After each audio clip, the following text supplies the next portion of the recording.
It was the year 330 BC, more than 2,350 years ago. The empire of Persia, once the pride of the earth, lay in ruin. Its final king, Darius, was dead, betrayed, defeated, and buried with the honors of a fallen world.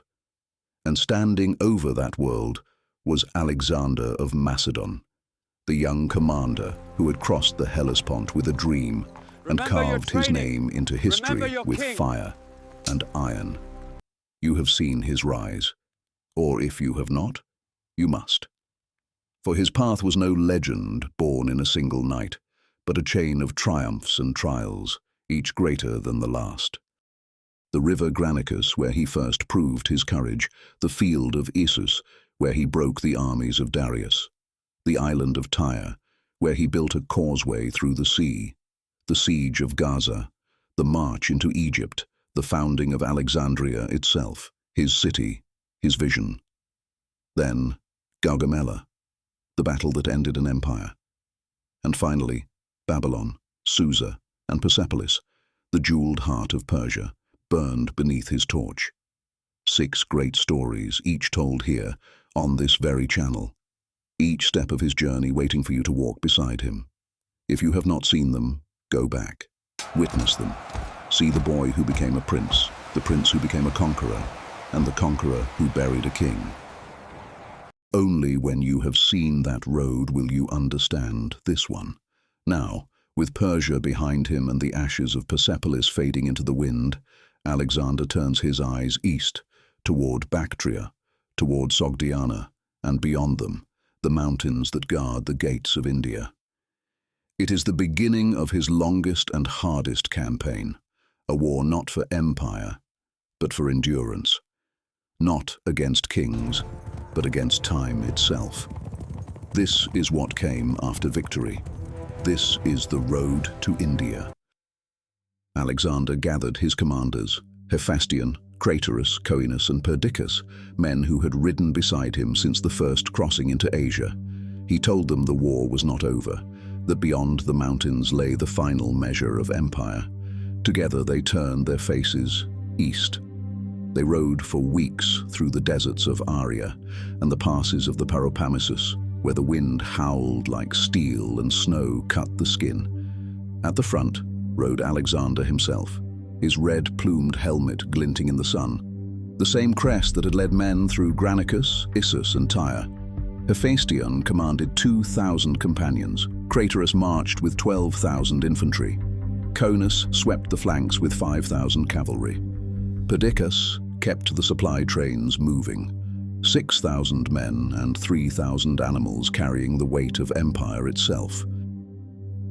At night, when the fires burned low, the officers gathered around Alexander's tent. They spoke of tribes without kings and mountains higher than Olympus. Coenus warned that the men were nearing their limit, but Alexander listened in silence, staring east into the dark. When they descended into Bactria, they found the cities deserted, the wells poisoned, the villages rebellious. He divided his forces, Craterus and Coenus to sweep the plains, Perdiccas to guard the roads, Hephaestion to fortify the Oxus. Alexander himself rode north, chasing rumors of resistance beyond the horizon. Then came the news that struck like a hammer, the massacre at Maracanda. Farnukes of Lycia, left with 2,000 infantry and 300 horse, had been overrun by Spitamenes and 6,000 Scythian riders.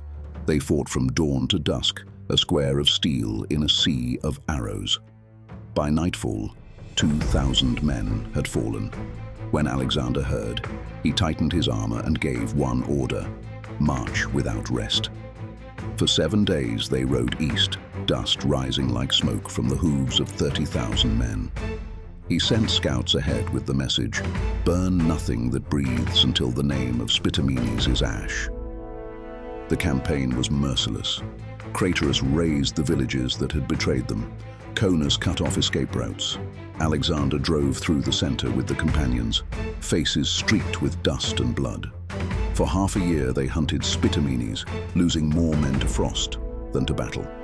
When his own allies turned on him and brought his head to the camp, Alexander looked at it in silence and said, "He fought as a soldier. He will be buried as one." Alexander had won again, but the victory brought no joy. Soon after, a messenger arrived from the mountains. A fortress had risen against him, the Sogdian Rock. From its cliffs came the taunt, "If Alexander wishes to capture us, he must find men with wings." He smiled and called for volunteers. 300 men climbed the vertical rock by night, hands bleeding, faces cut by wind. 30 fell to their deaths before dawn, but 270 reached the summit. At sunrise, their torches burned like stars above the fortress. The defenders looked up and saw fire where no man could stand, and surrendered. Alexander rode forward at first light, the red plume of his helmet catching the sun. The gates opened. The 270 climbers watched from the heights as the army entered. He raised his standard on the battlements and saluted the men who had given him wings. Among the captives was Hydaspes and his daughter Roxana, proud, defiant, unafraid. A few weeks later, Alexander married her before his generals. Some called it strategy, others called it love, the first thing in years that made him human again. But dark rumors spread. Philotas, son of Parmenion, was accused of treason. He was tried and executed. Then came the order that stunned the army. Parmenion himself, old and loyal, holding the west at Ecbatana, was too far to defend himself. Messengers carried sealed orders across the desert. When they arrived, Parmenion was reading reports by lamplight. He was cut down by his own officers before dawn, without trial, without a word. Alexander never spoke of it again. The men did. They whispered that distance had become guilt, that a rumor could now kill a man. From that day, they no longer marched with Alexander. They followed him. Still, he pressed on. Through storms and silence, he founded new cities: Alexandria in Aria, Alexandria in the Caucasus, and finally, Alexandria Escate, the furthest Alexandria, carved into the edge of the world. There, beneath strange stars, Alexander stood beside a bastion, looking east toward the unknown. Beyond the mountains lay India, and a king who would test not his armies, but his soul. The scouts called him Porus, ruler of the Punjab, guardian of the river Hydaspes, a giant among men, commanding armies of elephants and warriors fierce as flame. Alexander felt no fear, only the thrill of what awaited. Hephaestion said, "So this is the man who waits for us." Alexander answered, "No, he does not wait. He prepares." And so ends this chapter, the long road through Bactria and Sogdiana, where Alexander learned that victory is not measured in crowns or cities, but in the endurance of those who follow when there is nothing left to conquer.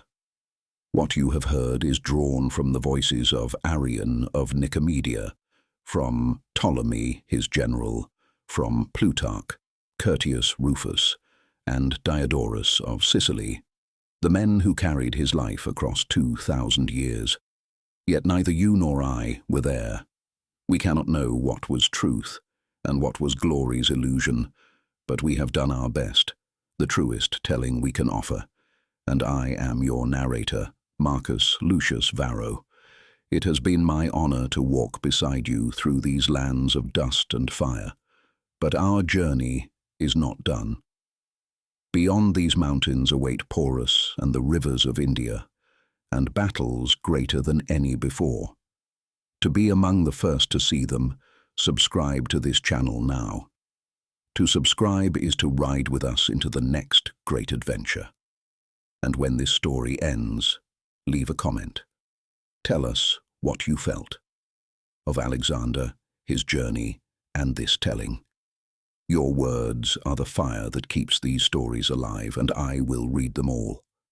For there is so much more to share, other legends, other kings, other voices from the dust of time.